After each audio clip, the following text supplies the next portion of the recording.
Hi, my name is jcondie, and I'm a licensed marriage and family therapist and a licensed professional clinical counselor here in Orange County. I have been asked to share my expertise from a mental health perspective about self care. This is the first of three videos that the OC Youth Chamber of Commerce will be featuring this week for their self care virtual program. So, self care is something we should already be doing daily on a regular basis. But in our current situation with the shelter in place order related to the health pandemic that we're currently in, self care is more vital than ever.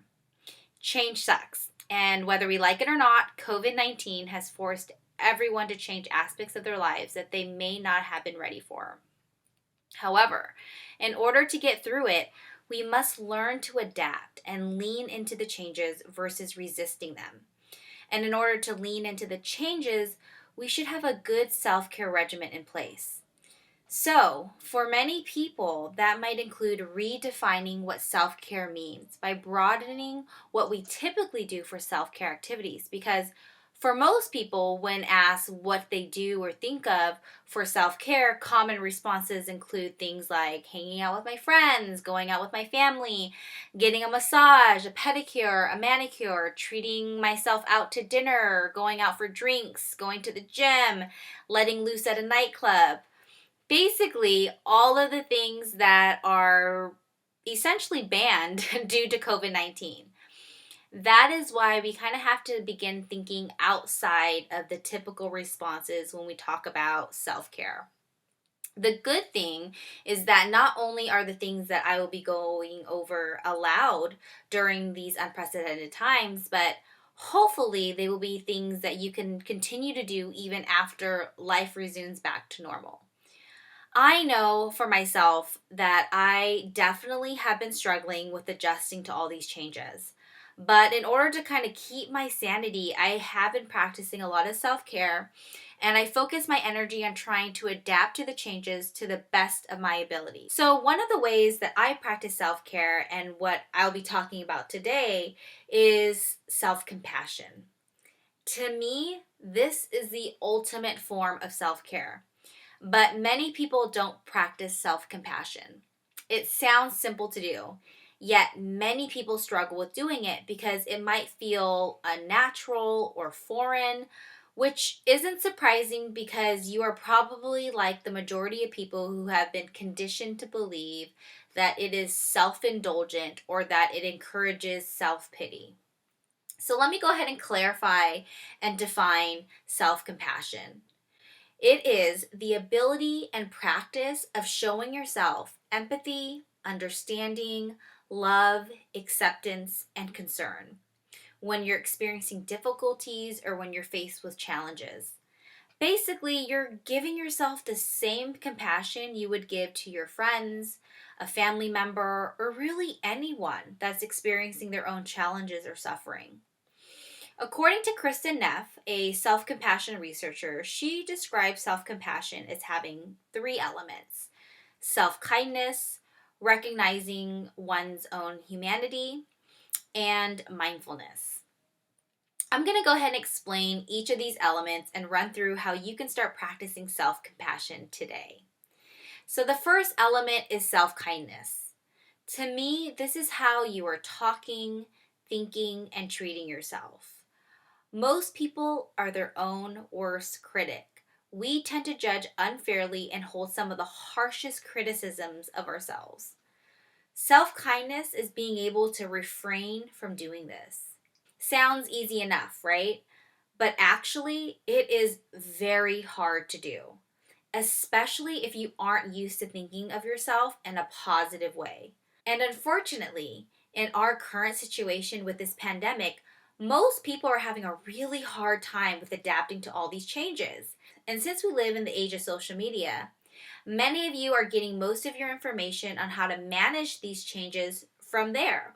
And you will then use that information to compare yourself to what you see others doing in order to determine if you are where you should be. And if you come to the determination that you aren't where you should be, that will only amplify the harsh criticism and judgment you place on yourself. So, right off the bat, stop comparing yourself to what you see on social media. Because we all know that social media is a skewed perception of reality, and you're not getting an accurate representation of how difficult these changes are for the majority of the people. So, yes, maybe Kelly is loving working from home and is now an expert using Zoom. And Mark is now able to learn how to play an instrument with all his newfound free time. And Becky, she's doing in home workouts like she's like the in home workout queen. But that does not mean this is the standard you need to hold yourself to. Which leads me into the second element of self compassion, which is recognizing one's own humanity. To me, this simply means taking a step back and remembering that we are all humans and therefore we are all imperfect beings.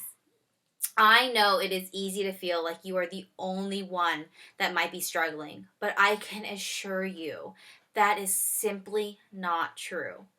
Every single person experiences pain, hardship, shame, and uncertainty. In relation to our current situation, this pandemic is uncharted territory for everyone. And as a result, we are all feeling unsure and confused about how we should be handling all this. We are all on the same boat in experiencing this traumatic pandemic together. And everyone is just simply trying to figure it out and keep their sanity. Of course, there are going to be some outliers, meaning there's going to be some people who are adapting very well and are doing it effortlessly. And then there are going to be some people that are struggling significantly. Or worse, they're fighting for their lives from contracting the virus. But most people are somewhere in the middle. And it is important to remind yourself of this information to help you with practicing self-kindness during this time period. Which is why the third element is the key to making self-compassion possible: mindfulness. This is the ability to hold a non-biased awareness of your current thoughts, feelings, and or body sensations. To make sense of what that might look like, I like to compare it to what court reporters do, which is they're the ones that are in the courtrooms and they are the ones in the little like typewriter looking things, and they capture the live legal proceedings by producing a written transcript. Now, when they write this written transcript, they're not inputting their perceptions, reactions, or judgments in it. They simply record what is exactly being said. This, in essence, is what mindfulness is for your thoughts and your mind. It is also very difficult to do. We are a society that often is always on the go. Our thoughts are like a pendulum swing going back and forth between the past and the future. Rarely are we simply just in the moment. And if we are able to be mindful and present, we have to refrain from placing judgment on our current state. Saying things like, oh, I'm feeling sad, but I shouldn't be. It's not even a big deal. Or I'm so scared. I'm such a wuss. Statements like these are what we often do, and I know it sounds so minute, but this is us placing judgment on our thoughts and our feelings. Withholding judgment is the most challenging part for most people when they're practicing mindfulness. But if you are able to learn to do it, man, it is a game changer. Being mindful is a skill that requires consistent and intentional practice. And the goal is not to be in a state of mindfulness all the time, but rather using it tactfully. Usually when your mind takes you into a heightened state of emotions like anxiety. Something that many of you are probably feeling a lot of lately. So, to sum it up, self-compassion is a form of self-care for your emotions and your thoughts. It's comprised of 3 elements: self-kindness, speaking and thinking about yourself in a positive way, recognizing your humanity, taking a step back and reminding yourself that you are not alone in this, and mindfulness, holding a non-biased awareness of this experience. I started with self compassion because it is the most important and crucial form of self care. Hopefully, you guys are able to see the value in it and you will begin to prioritize this into your self care routine. If you are able to do this, it will set you up to be mentally and emotionally prepared to actually do other self care activities, and it will increase the chances of it being a successful experience, which is what I'll be going over in my next video. I hope that you guys found this video helpful, and if you guys have any questions, comments, or feedback, feel free to shoot me a message through IG or my email. And for those of you that are interested in learning more about self compassion and mindfulness, there is actually a really great workbook that I have personally gone through, and also something I use in my practice when I work with my clients. Is something I also would recommend them purchasing as well. It is called the Mindful Self Compassion Workbook: A Proven Way to Accept Yourself, Build Inner Strength, and Thrive. I purchased mine through Amazon. I'm not being paid for this by any means. I just think that this is an amazing workbook, and if this is something that you really want to start practicing, there's a workbook that can help you do it. So again, thank you so much for watching. Have a wonderful day. Stay healthy, remain calm, and always be kind.